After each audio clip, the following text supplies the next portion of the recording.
Welcome to Days of Roar, your Detroit Tigers podcast, brought to you by the Detroit Free Press. My name is Mark Canha.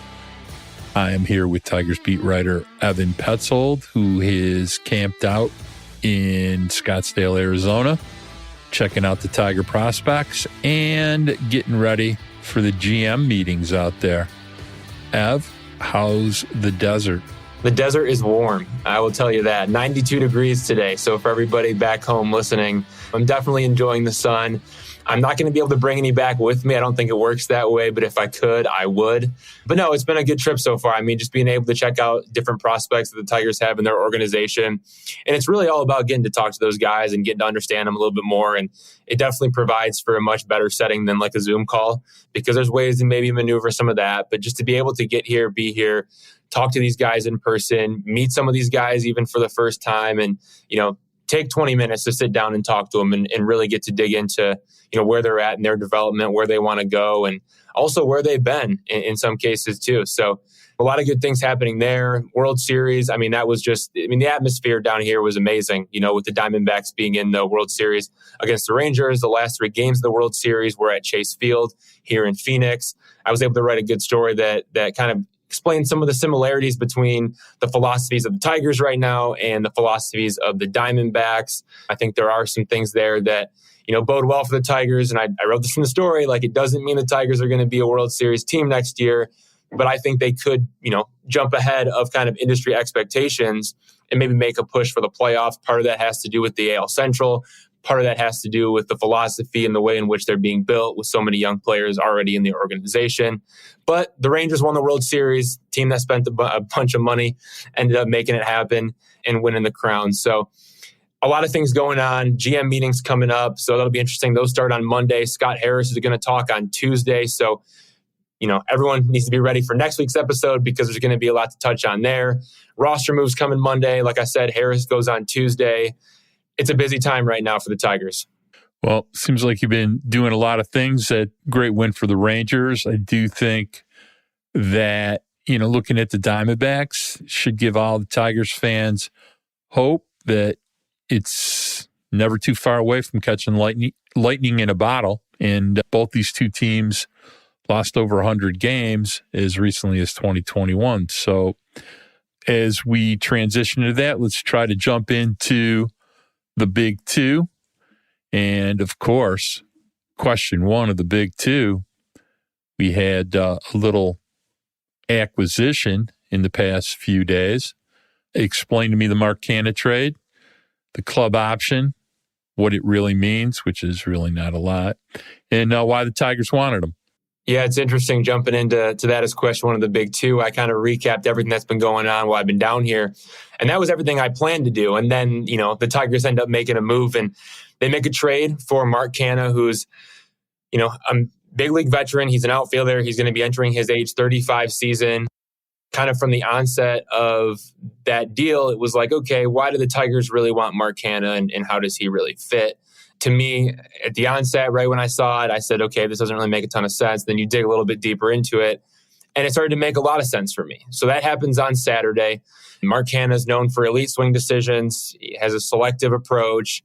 He reinvented his approach in 2018 during the All-Star break. We can get into more of that later. But the Tigers make the deal with the Brewers. They're giving up minor league reliever Blake Holub, who seems like a pretty good pitcher. He was a guy they got in the 15th round back in 2021. Shout out Ryan Garco for his staff with player development, getting Blake Holub to kind of reach a level where, okay, now he is this tradable prospect that the Tigers feel like they can part ways with. They do have a lot of pitching assets, both on the starting pitching side and in the relief pitching side. So the Tigers make the deal. Now, the deal comes with an $11.5 million club option. The Brewers were planning to decline that club option, but the club option comes with a $2 million buyout. So instead of paying Mark Canha $2 million, the Braves leveraged, what Mark Canha is and how he could maybe help teams that could use an on-base boost and swung a deal with the Tigers. Therefore, the Brewers don't have to pay the $2 million buyout. They get a prospect, and the Tigers get an outfielder in Mark Canha. So that's kind of how everything goes down. The real reason the Tigers wanted to get him was because he's an on-base machine, to quote Scott Harris. He talked about him very highly, and we'll see. I mean, I think he kind of fits their puzzle for 2024. He doesn't really fit beyond that. But again, that's kind of the nature of a guy with an $11.5 million club option. 2024 is the final year of his contract. So after next season, he becomes a free agent. I don't think he is a long-term piece, but I do think he can be an impactful player in 2024. Well, I mean, obviously, Mark Canha has been on 3 teams in the last 12 months. He is a useful player. He is essentially a Robbie Grossman improved version, better hitter, similar power. That's what I said. I texted you that. I said, kind of reminds me of Robbie Grossman. Yeah. Not a great defender, but not a bad defender. Has some first base versatility in addition. A really, really useful player. I've been on the JD Martinez train. This ends any hope that happens. But I think in many ways, Mark Canha fits a lot of what I hope JD Martinez would fit without the power. And, the power was a huge part of why I wanted to see them go after JDM. But I also think Mark Canha will be a good mentor for these hitters. Great approach. Good at bat every time out. He's going to play a lot. Really, really good against left-hand pitching. Good again. He's going to be in there a lot. He's a 500 at bat player and is a player they could deal if they end up having a dismal 2024, and they could flip at the deadline. So it's pretty low risk for the Tigers. They gave up a relief arm. They have a lot of relief arms. Hollow probably can contribute, but there's 4 or 5 guys behind him. So I wish Blake a lot of luck. And as far as what it does to the Tiger pitching depth, probably not a lot.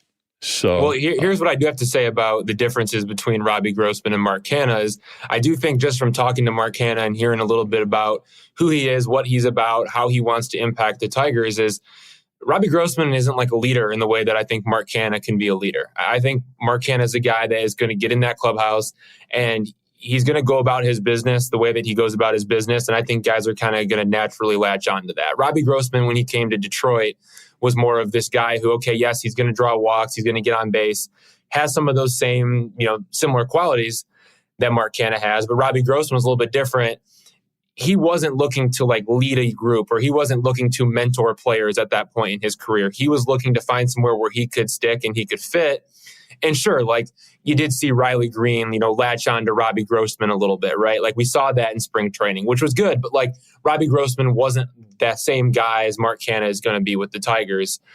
The Tigers, the big thing that they hope for is that Mark Canha is going to get in here and really impact the young players. And it all goes back to his approach and the way in which he goes about his at-bats. He really struggled early in his career. He was basically either a home run or strikeout kind of guy. That's what he thought he was. He decided to decrease his swing rate, and his swing rate dropped significantly from 2018, on moving forward. And it's kind of hovered around that 40% swing rate range. And even think about a guy like Spencer Torkelson as a former number 1 overall pick. The guy hit 31 home runs, but he had a below average 25% strikeout rate. He also had a 46.3% swing rate. So what happens maybe if Torkelson decreases the swing rate a little bit? What if he's a little bit more selective? What if he's hunting that certain pitch in that certain spot every single time? And if he doesn't get it, then he draws his walk. And that's going to then force pitchers to, then gravitate towards, the area that he likes to hit from to avoid the walks. Again, I think there are some things that guys can pick up from Mark Canha that, you're probably not going to pick up from Robbie Grossman. And you might not have those same conversations with Grossman that you're going to be able to have with Canha. So that's why the Tigers traded for him. It's not only Torkelson, it's all these young players that they have coming up. That's going to help set their foundation. And I think it could be huge for them moving forward. We could see, maybe it's Colt Keith, maybe it's Torkelson, maybe it's a Parker Meadows, years down the road saying, yeah, Mark Canha was really big for me when I was coming up in the big leagues. I think that's everything that the Tigers want him to be. And then you go about, but then Mark, you look at the production, and I know you mentioned JD Martinez. I got to throw this at you. Mark Canha, from 2018 to 2023, he's had a .364 on-base percentage. That ranks 23rd among 155 players with at least 2,000 plate appearances in those seasons. That's ahead of Jose Ramirez, JD Martinez, Max Muncy, Corey Seager, Brian Reynolds, Matt Olson, Trey Turner, Nolan Arenado, Rafael Devers, Carlos Correa. The list goes on and on. That's a 364 OBP, ranking 23rd among 155 players from 2018 to 23.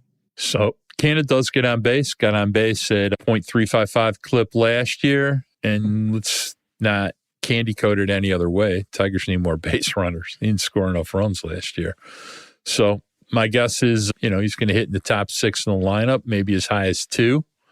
He can't hit the ball out of the park, and a decent addition. I think the way I explained my feeling about this particular transaction is, if this is the primary transaction you make for 2024, I probably need to go down there and slap somebody.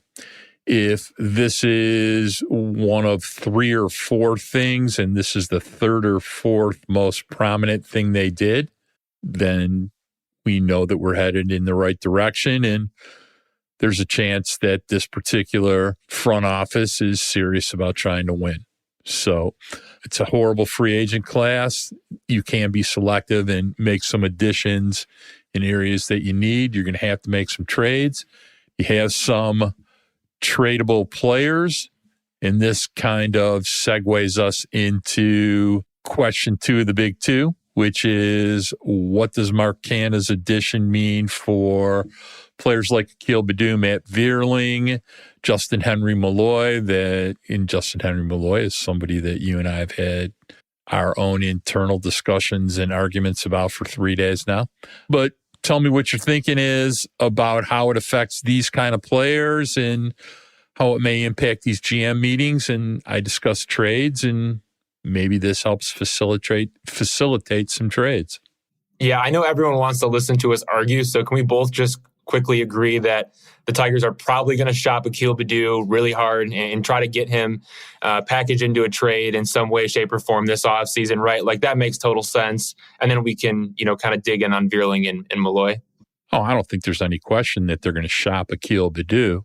I don't think they're going to give him away, but let's remember something. The way teams trade, teams always look for skills and think that they can optimize skillful players or players that possess skills better than the team that had them. Tigers are no different. Akil Baddoo can run. He can hit for power. He can steal bases, and he's not old, and he hits left-handed. There will be plenty of interest in Akil Baddoo. The question is, what can you get back for him? And I think you and I have discussed this many times. Probably a piece that's part of a bigger trade is where you're really going to be able to leverage the value of Akil Baddoo as opposed to him as, the primary piece of a trade. So, but yes, Akil Baddoo is going to get shopped. I think Matt Manning is going to get shopped. I think there are some pitching arms that'll, at least they will be willing to discuss as part of bigger parts of trades. But yes, Akil Baddoo is definitely on the trade block. For sure. I mean, I think it's almost a no-brainer at this point. I mean, you have way too many left-handed hitting outfielders. Now you've added Mark Canha to the mix. There's not room for him. And if for some reason you can't move him, then he's just going to end up, playing corner outfield in AAA for, most of the season until there's an injury, if there even is one. So I think Akil Baddoo is definitely going to be on the move. Like, I think that's almost a no-brainer at this point. And I think it's a great trade piece. Same with Matt Manning. I think you package those two together, and there are a lot of teams out there that are going to look at those two players and say, wow, I think we can optimize those guys and make them better. They're young. They've done enough good things where, they're relevant in this league. But at this point, they're just kind of running out of steam with the Tigers, and I'm sure other teams are going to want to take a crack at getting the most out of them. As for Matt Vierling and Justin Henry Malloy, let's start with Matt Vierling. I think he's on the opening day roster regardless. I think this just means that he probably plays more third base. I envision Spencer Torkelson at first base, Cole Keith at second base, Javier Baez at shortstop, and then Matt Vierling at third base. I think Andy Ibanez fits in the rotation. I think It's really a rotation of Matt Vierling, Andy Ibanez, and Colt Keith at second and third base. So you're going to see, some Andy Ibanez and Colt Keith the second. You're going to see Andy Ibanez and Matt Vierling at third base. I think Andy Ibanez has earned that type of usage, but the Tigers moved Matt Vierling to third base at the end of last season and played him there quite a bit for a reason. And there's no way he doesn't make the opening day roster. I don't think, Mark Canha blocks him in any way. I do think he's still going to play some outfield at times in a pinch if needed, but I think they're really committed to making this third base thing, the real deal for Matt Vierling, at least in 2024. I think that I agree 100% with you. I think that, Matt Vierling playing as much third base as he did the last 60 days of the year was no accident. At the same time, when you compare and contrast Andy Ibanez and Matt Vierling, I am hoping that, it's pretty hard to deny how well Andy Ibanez played after June 1st, especially relative to Matt Vierling, who hit 3 home runs after June 16th. So I think everybody knows my feeling about Matt Vierling. And, there's no need for me to rehash this and rant about it. I just hope the manager wisely makes a choice to play the better player. So, and that's what it's going to come down to. And I think we know AJ Hinch well enough to know, all fans do, right? Everybody, whether it's me as a reporter, you as somebody who watches every single game, or, fans out there on Twitter, I think they know well enough that AJ Hinch is going to play the guy that's going to get the job done and is going to help him win ball games. And if that turns out to be Andy Ibanez is going to get more opportunities. If he deserves more opportunities, he's going to get more opportunities. I firmly believe that, AJ Hinch is a guy who's going to put his foot down in favor of the wins, right? The guy wants to win, as do all the players. So we'll see how it all shakes out. But I do see that kind of, three-way revolving door of Matt Vierling, Andy Ibanez, and Colt Keith handling the second and the third base positions, while Torkelson handles first and Javier Baez handles shortstop. The one that I'm sure we're going to disagree on, though, is Justin Henry Malloy, what the Mark Canha addition means for him. Personally, I don't think it really means a whole lot for Justin Henry Malloy. I think he still makes the opening day roster. That's my opinion. I'm speculating there. But again, the guy spent so much time in AAA Toledo, and you look at his numbers with the Mud Hens, it seems crazy to even say, okay, yeah, this guy's not ready. I don't really, I understand maybe from a defensive standpoint, but the guy hit 277 with a 417 on base percentage and an 890 OPS with 23 home runs. He had 110 walks in 136 games. So I understand if you don't like the defense, because I don't like the defense either from what I've seen. But if Kerry Carpenter can fix his defense and clean it up, I think Justin Henry Malloy can too. I think Mark Canha, more than anything, just protects Malloy. It means that Malloy doesn't have to be an everyday guy from the time he steps foot through the door coming out of spring training. He doesn't have to play every game. He can take time to work on his defense. He can slide in the DH spot. He can get at bats and get comfortable. I just don't really know what more he can do at the plate at the AAA level. There's really nothing else for him to prove. It all comes down to his defense now. And so if you want to stick him in Toledo and have him continue to work on his defense, kind of behind the scenes like that, fine. But at the same time, you got to throw the guy in the fire. And I think there's probably no one better to do it with than with a guy like Mark Canha playing ahead of you, knowing that you're going to be able to sit the bench and you don't have to be, relied upon every single day to be a corner outfielder in the big leagues.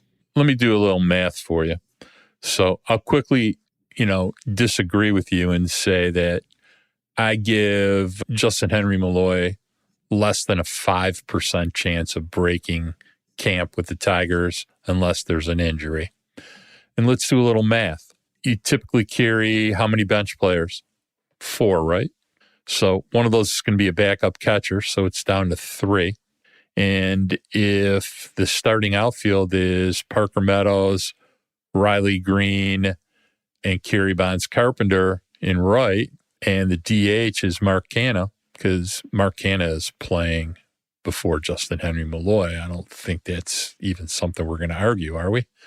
Then it means there's 3 position players on the bench. And I think 2 of those guys, let's see, you're going to have a platoon. There might be a spot for him, but I still don't think he's going to play. So you got McKinstry, you got Vierling. I don't know about McKinstry, but Well, you got McKinstry is going to be the left-handed platoon at third base. The right-handed side of the platoon is either going to be Vierling or Ibanez, okay, because that's going to who's breaking camp at third base, a platoon at third base of a righty and a lefty, okay? And, I think Justin Henry Malloy as a defender is basically a statue. What position does Justin Henry Malloy play Major League defense at? Yeah. And if Mark Canha is going to be prioritized at bats in between Kerry Carpenter and Mark Canha, you're going to take up DH in right field. Where's Justin Henry Malloy playing? So you're not bringing a guy to sit there and gather moss. He's going to be in Toledo getting at bats. But those are meaningless at bats. At this point, it really just comes down to defense, doesn't it? I mean, really, like you've seen the offensive numbers. I think you know that they're good. I think you know that this is a guy that is going to be able to put up a quality at bat in the major leagues. That's what the Tigers need more of. I don't see any way that he's in Toledo. I don't think you can justify it at this point. And if they do, they're going to try to justify it, but I don't see it. I think you can, call defense all you want, but at the same time, we saw Kerry Carpenter learn how to play defense, doing it at the big league level, and he wasn't playing every single day. So, and then he worked himself into that role. He became serviceable at the corner outfield spot. So, look, I get it. I understand. I also don't really buy into the whole Zach McKinstry thing. He doesn't have any options left. I think that was a fun little May for him. And then after that, it all fizzled out. And Andy Ibanez does pretty good against both righties and lefties. Vierling's obviously, one side of that platoon. But I don't think that you need to have a left-handed hitter, to play third base. I think you can bounce back and forth with the combination of, like I said, Ibanez, Vierling, and Colt Keith, knowing too that Colt Keith is left-handed hitter as well, and he has experience at third base. I know he had the shoulder injury, and it'd probably be nice to have him play more second base than third base, but I don't think that means that he just can't play third base anymore. So I think there's enough options to be able to get Malloy on the roster. I do get your point about just what's the point of bringing him up if you're not even going to play him? But I do think it eases him in, and I think that could be pretty valuable for a young player like him. Well, I think from a speed standpoint and, an athletic standpoint, Kerry Carpenter is a much better athlete than Justin Henry Malloy. I mean, and it probably has a better arm on top of it. So, I mean, there's a reason why Kerry Carpenter improved in the outfield is he had some raw skills and they polished him a little bit. Do I think Justin Henry Malloy can get better enough at a defensive position to help somebody? Yeah, the position's probably first base. Might be able to play a semi-serviceable left field at some point, but I think the Tigers, barring another injury, have a left fielder. So, and I told you, I'm open to the idea of spinning Justin Henry Malloy in an asset trade to get something back that can be useful for the Tigers. But at the same time, one of my favorite teams to look to try and pillage because they're just so horrible at trading lately is the Oakland A's, soon to be the Las Vegas A's. They have a few players that I like, and I look to try to figure out a way how to spin Justin Henry Malloy to the A's because he's a perfect A's player. He walks and he's cheap, et cetera. And meanwhile, their DH is Brett Rooker. He hit 28 homers and made the All-Star team. So, I just think that sometimes we overvalue our own prospects. And, it's not that I don't think Jahan has skills. I just think the skills are less marketable than we think. I mean, obviously, we discussed it last week, Anthopoulos signed Joe Jimenez to a $26 million 3-year deal for a guy that pitches the 7th and 8th inning for him 60 times a year. So I don't think he's unhappy that he gave up Justin Henry Malloy. Are you? Well, I'm sure he's not missing him, but that's my point. I think. But you know what? But if Malloy ends up, becoming a serviceable corner outfielder, and the guy is putting up similar numbers to what he's doing. I mean, if the guy's hitting 250 with a 3 to 360 on base percentage and 20 home runs, then that's a little bit of a different story, I think. Like if that's kind of how he comes out of the gate and that's how he establishes himself in his first year or two in the big leagues, if you're the Tigers, you feel really good about that as long as he can handle a corner outfield spot. And I think he can. I think it's way too soon. I mean, this guy is 23 going on 24, and we're already writing him off because of his defense. Like, there's no way he's going to be a DH only. That's not going to happen. Not at this point in his career. He's going to have to learn how to play the outfield. And I think he's like going to be able to do that. I just don't think that, he's never going to learn how to play a defensive position. Third base, probably not. But, can he stand out there in the outfield and make a play? I think so. We're going to find out. We're going to find out in spring training. And if he can't, we'll see what the Tigers end up doing, because they're going to have a tough call to make. I mean, it's an offensive upgrade. That's what it really comes down to. Do you want the offensive upgrade? If I'm a Tigers fan, if I'm the Tigers, if I'm players on the Tigers, I want all the offense I can get. Well, I mean, there's one way for him to DH this year, and that is if the Tigers stink, they're going to deal Mark Canha at the trade deadline, and Jay Hen will have lots of at-bats for himself. All right, we're going to talk about Erod's opt-out, but before we do that, we're going to take a break. We'll be back.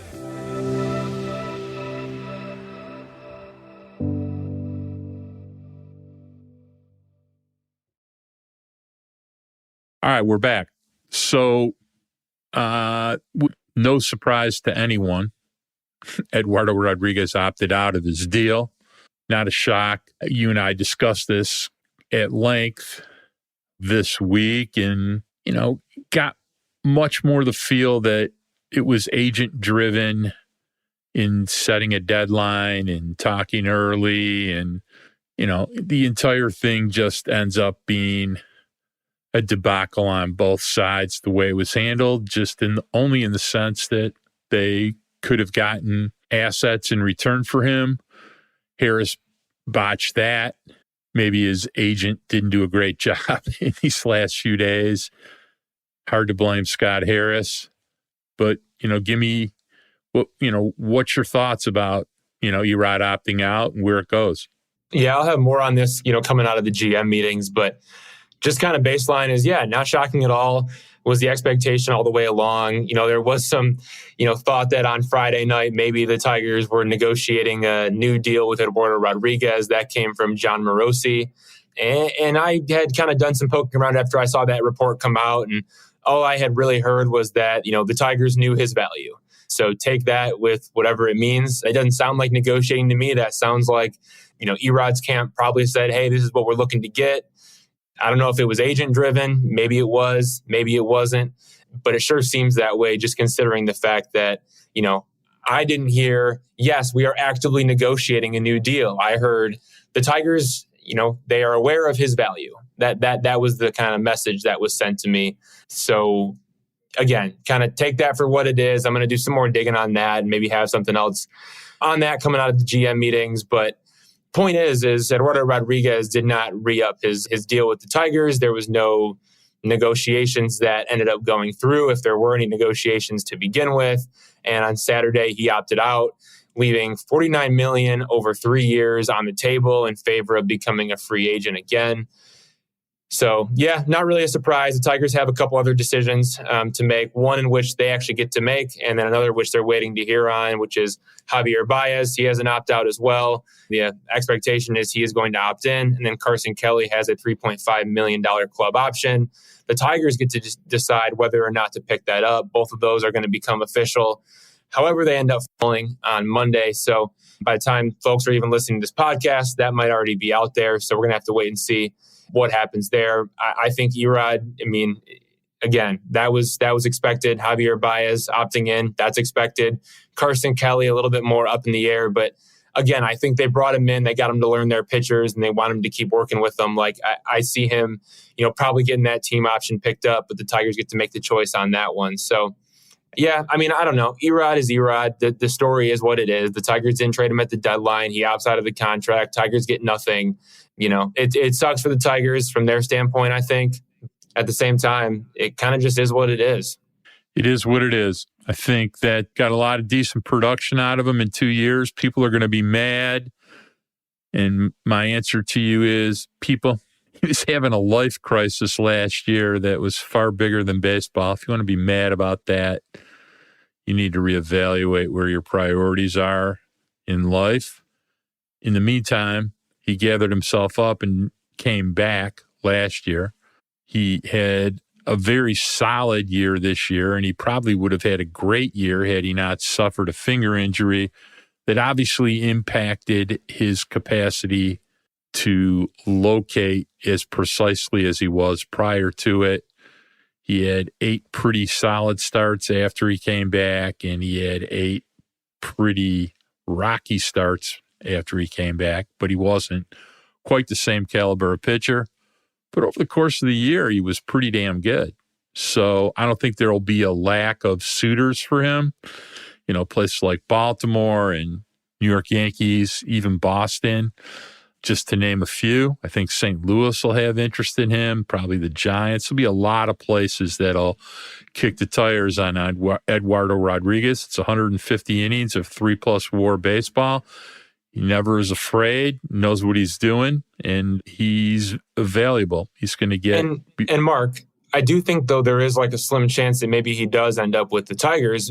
And here's the way in which I think that could go down is if Eduardo Rodriguez has his number, and if his number is way too high, and if other teams don't want to meet it, I would be shocked if they don't. I think someone out there is going to notice his value as a number 3, number 4. He's stable, he's steady, he has the upside of a number 1 when he's right. Like there is enough there that teams are going to be willing to pay him. But let's just say that they don't.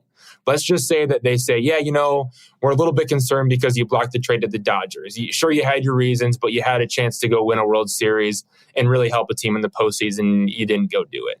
Okay, obviously he had off the field stuff that he had to go deal with in 2022, but what happens if some teams look at that? Hey, can we really trust that you're going to be around for a full season, right? He had the finger injury. He came back from that and he wasn't sharp down the stretch. That could be another knock against him too.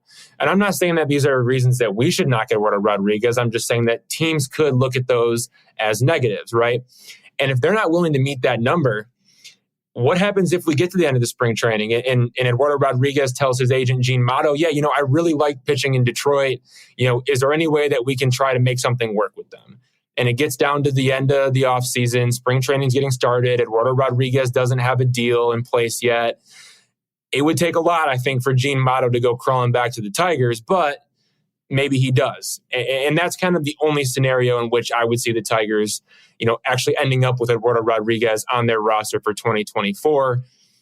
Again, highly unlikely, probably doesn't happen. I mean, like maybe a 1% chance, but that's about it. So for anybody speculating, the Tigers are going to enter this big bidding war for Eduardo Rodriguez, I don't see it happening. Not with everything that's gone down.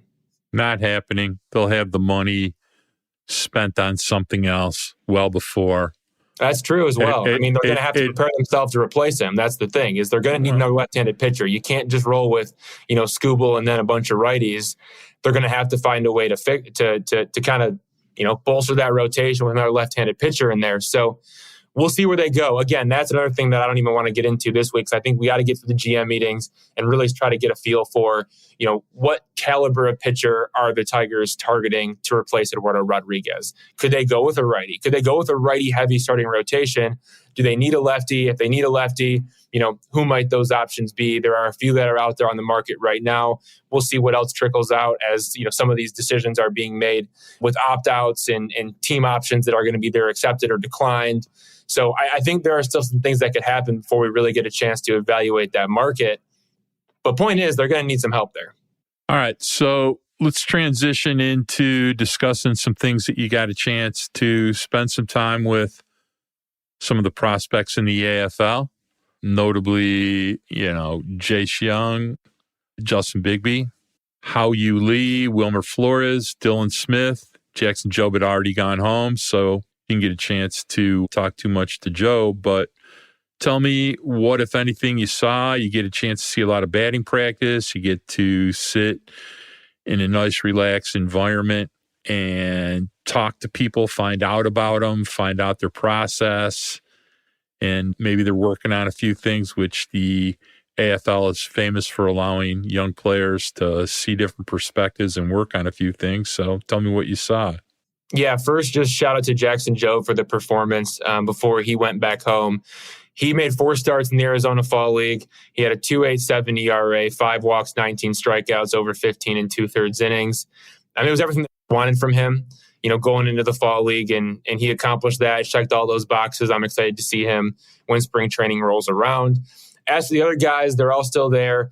Jace Young, the big thing with him, and that's probably the biggest storyline of this fall league, both Jace Young and then, how does Justice Bigby, handle the fall league and playing for so long, right? I mean, Justice Bigby is a guy who, went from high A to double A to triple A and now is in the fall league. I mean, it's been a crazy year for him. So seeing how he finishes and how he handles, the grind of a long season. Jace Young kind of in the same boat, but not playing as much. He's more just playing to get his feet comfortable and get his hands comfortable at third base. The Tigers are making that transition with him. I do think a lot of that probably stems from the Colt Keith shoulder injury, knowing that Colt Keith might have to play more second base. Like, look, it's no surprise that Colt Keith started playing second base down the stretch to finish out the minor league season. And it's no surprise that now Jace Young has moved to Colt Keith's position at third base, and the Tigers want to get him reps there.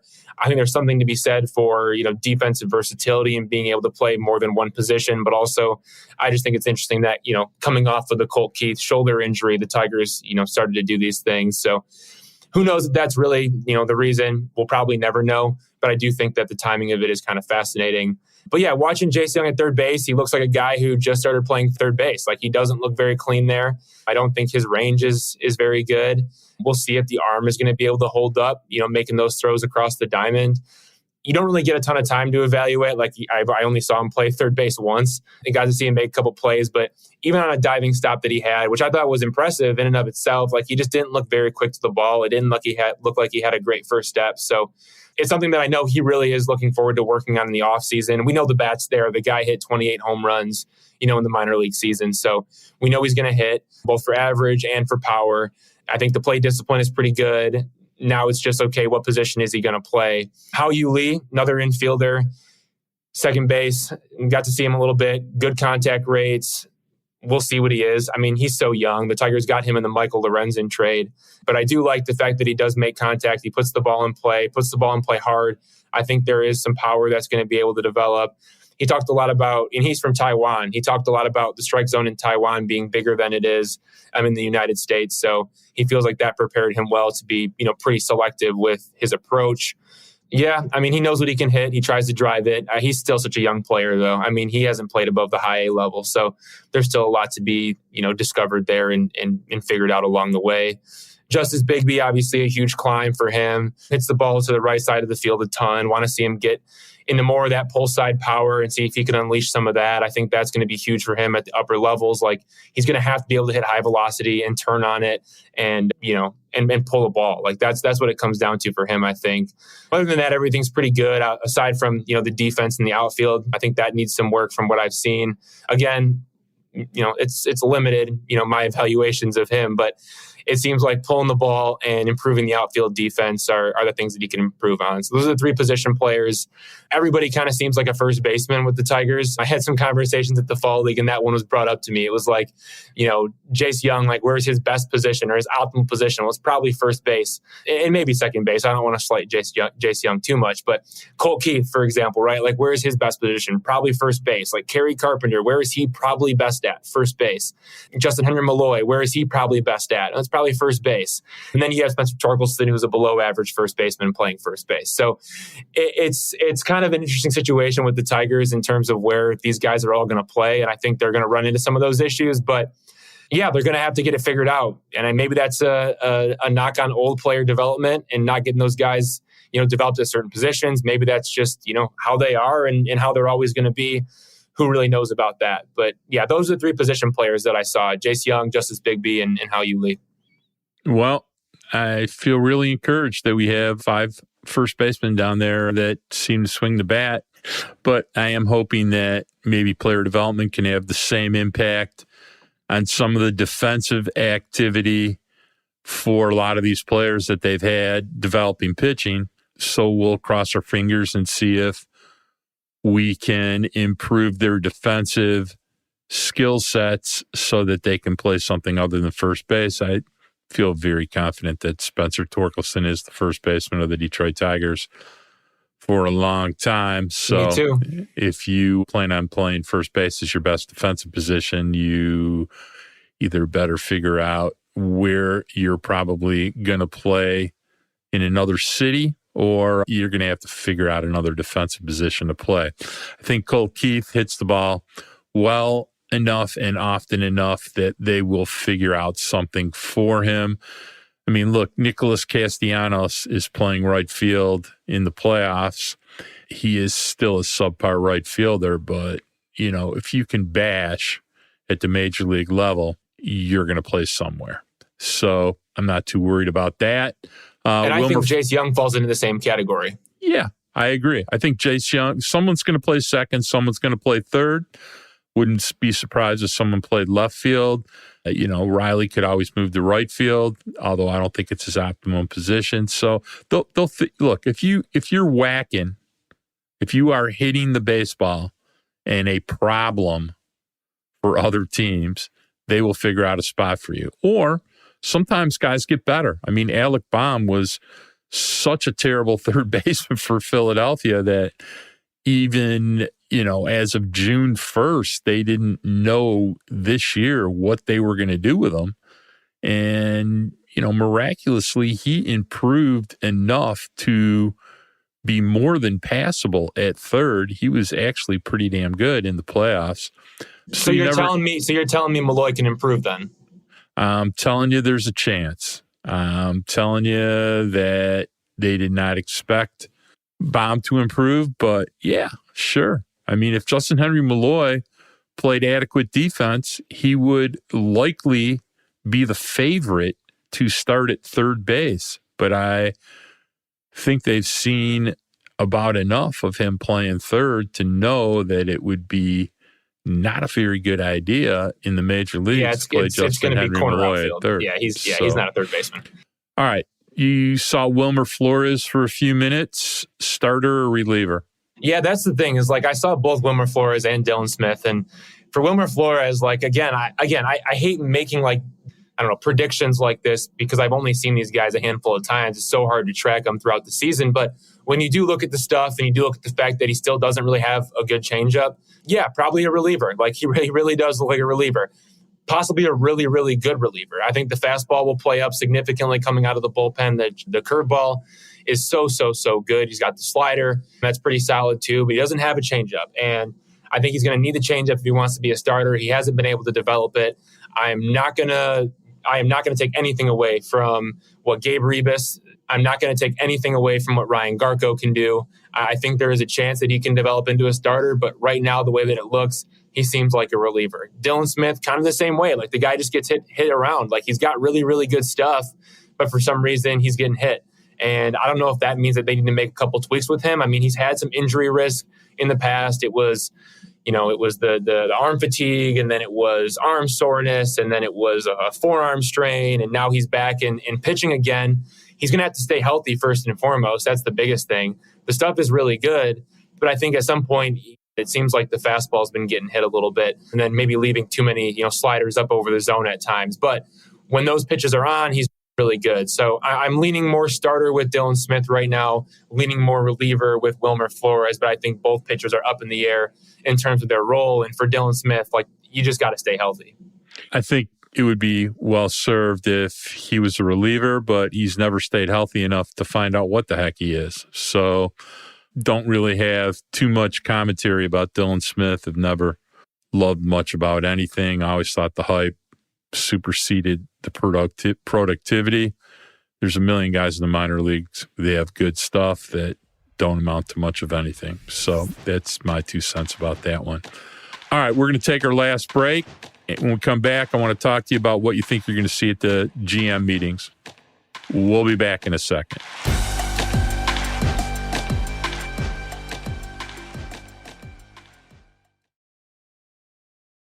All right, so got the GM meetings. You think we'll see any deals, and you got any feel for the idea of anything that might happen here? Does it usually happen pretty much after the meetings, leading into the winter meetings? Yeah, so GM meetings kind of kick off on Monday, but they really kick off on Tuesday here in Scottsdale, Arizona. And yeah, I mean, we'll see. I mean, free agency is going to begin. That's really going to get started on Monday. So essentially, up from the World Series until Monday, players that were free agents, guys like Matthew Boyd or Jose Cisnero, right, for the Tigers. While they aren't having these conversations, it doesn't seem like, players like them, they can only negotiate with the Tigers, during this so-called quiet period. And then on Monday, everything changes and you can just negotiate with everybody. Now, that doesn't mean that free agents are going to actually start signing with new clubs immediately, but it basically means that agents are going to be in Scottsdale because they can talk to all the teams at this point, and there's going to be a ton of dialogue, for agents and for teams to kind of have, these initial conversations to set the foundation for the rest of the offseason. So sure, there could be someone that strikes a deal that could happen, but in all reality, it probably isn't going to happen. We're going to see a lot more activity at the winter meetings. Another thing that's really important when it comes down to, and the Tigers already kind of touched on some of this with the trade for Mark Canha, but GM meetings is really good for, GMs and president of baseball operations to kind of have conversations. Some of it's about the rules, some of it's about things in the game, but they also talk about, what are their needs for the season? What are the needs? Who are some players that, teams could be shopping? This is where Scott Harris could maybe come to the table and say, hey, look, maybe it's Akil Baddoo, maybe it's Matt Manning, maybe it's a Bo Brisky, just throwing out some names that could be potential trade candidates. This is where he would be able to go and kind of present, hey, look, these are some of the guys that I have on the trade block. This is kind of what I'm looking to get back. I don't think the Tigers are done making trades. I think the Tigers are going to be active on the trade market. We had kind of touched on that before, just with the fact that the free agency isn't great. Like, there aren't a ton of options for offensive help. I think that, it would be probably wise of them to go and make a trade for a shortstop if they could. Not a shortstop to play now, but a shortstop to play in a few years if they could maybe leverage a deal for that. If they do want to cut ties with Javier Baez at some point, then they could have a shortstop ready to go and in place. I think that could be a smart move. But again, this is where the groundwork for all of that stuff gets laid. And you never know. Like, there is a chance that the Tigers could make a trade at the GM meetings. I don't see them signing anybody from free agency, but you can never rule out a trade, right? You can never rule out a trade. So that's really kind of what the GM meetings are all about. It's just a really good way for everybody to kind of reconnect and set their plans for the offseason. And Scott Harris is going to talk on Tuesday, so he's going to get a chance to chat with reporters, myself included, about the plan for the offseason and how they want to move forward. We'll see what he says there. I'm very fascinated to hear, exactly how he wants to upgrade the team, specifically, the starting rotation now with the loss of Eduardo Rodriguez. And if there's any way that he feels like they can upgrade the lineup, or if maybe he wants to just stand pat. I don't think he's going to come out and say he wants to stand pat, but I am very interested to see kind of the words in which he uses, when he's asked about those type of things. I think those words will be telling. Well, if history is any indicator of the future, he won't have a lot to say. He's, I think we understand the kind of player that Scott likes. I think I've been pretty blunt about the idea. If you're afraid to take risk, if you're afraid to be great, you probably won't ever be great. So I think Tigers need to get a little bit more aggressive in what they're doing. I think the possibility exists that this could become an interesting season with a little bit of luck and a shrewd move or two. I'll be fascinated to see what they do. Also, at these meetings, I'll be curious because they do discuss rules at these meetings, do they not? And I'll be interested to hear what they have to say about whether they're going to implement the challenge system or the ABS system anytime soon.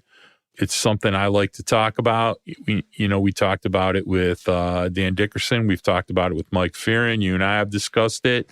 It's one of the last bastions of rule changes that I think we'll see in the near term.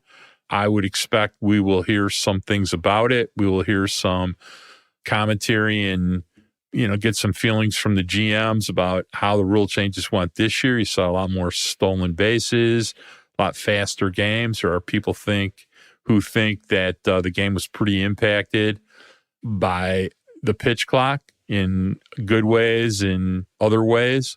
But I'll be interested to see what comes out of these GM meetings. There's lots of topics to cover and things to do. There's teams in transition and there's not too many interesting free agents. So trades are going to be a primary thing in this offseason. So Yeah, I mean, Mark, even on a national scale too, though, right? Like there's going to be a lot of conversation about, what happens to Shohei Ohtani, right? Like where does he go?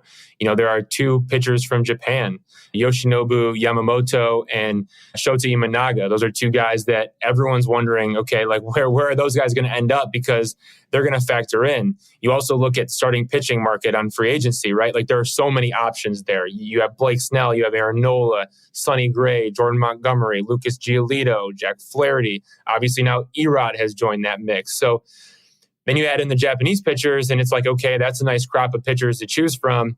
Maybe the Tigers could go out and get one of those guys. They're going to have to pay a little bit for them, but they could obviously make a huge difference in a rotation. And then there's the conversation too, and this is where the trade market comes into play. I mean, there really aren't many bats, right? Like we kind of had this conversation last time too. Okay, Cody Bellinger, JD Martinez, Matt Chapman, Jorge Soler, Jeimer Candelario. But aside from that, like there aren't a ton of bats out there that are going to generate league-wide type interest from teams that need help in those certain areas. So that's going to be a big talking point too. It's going to be interesting to see kind of how all this goes down. Obviously, every team has their own storylines, but those are just some of the national storylines that really stand out. As for the Tigers, I don't think they're going to be in the mix for Shohei Ohtani, and I do not believe they are going to be in the mix for Yoshinobu Yamamoto. So those are two guys I just want to cross off the list already, just from people that I've talked to. I would not expect Ohtani or Yamamoto to be wearing the Old English D next year. Now, you have mentioned to me you do like Imanaga, so if you can, or if you're fluent in what type of pitcher or some specifics about him, if there's anything you want to share, go for it now. Actually do have quite a bit of information. You're going to have to read that on freep.com coming out of the GM meetings. I should have some good stuff both on Yamamoto and Imanaga, but Imanaga being more of a potential fit for the Tigers. The point is just to kind of cover it, generally speaking, he's a left-hander. He's got, great command, and his fastball, it's like low 90s, but it plays up because it has a high spin rate. That's kind of the quick takeaway, but there's going to be a lot more that I'll be able to dig into. So freep.com after the GM meetings. All right. We have to watch for that. I know you got a few things, so you're going to talk to Scott. You got a few player profiles of players they may have some interest in. I hope they also maybe take a look at Ronaldo Lopez for the bullpen. I'd like to see if we could see them add another leverage reliever. There are others. I'd also think they should explore the trade market for that. I saw Hector Neris was also declared free agency. People are split on his value, but he's pitched a lot of playoff innings the last few years, to say the least. So, there are some options, and the Tigers could use another leverage reliever.